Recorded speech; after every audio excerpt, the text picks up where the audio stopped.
A lot of people say that deficits as a percentage of GDP are substantially smaller now than they were in 1993, and therefore this is an issue that we can defer for quite some period of time.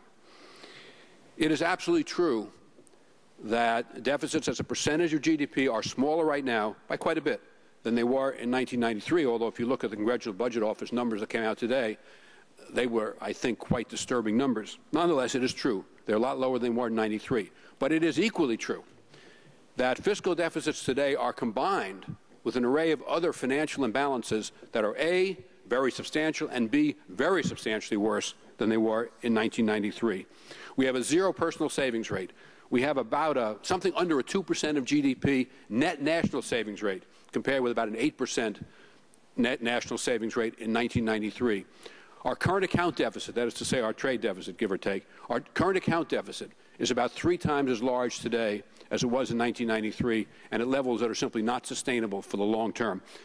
The baby boomer retirements that will trigger these large increases in Social Security and Medicare begin in 2011, which is only 3 years from now, and that was, roughly speaking, 18 years from where we were in 1993.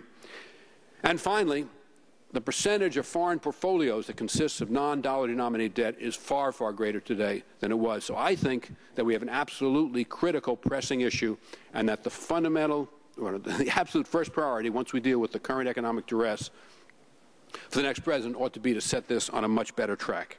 Furthermore, while it is true that that vast inflows of capital from abroad have enabled us to defer the adverse effects on interest rates, on our currency, on standards of living, jobs, our economy, and all the rest during this current decade, those inflows are not going to continue indefinitely in the face of the kinds of imbalances that I've just mentioned.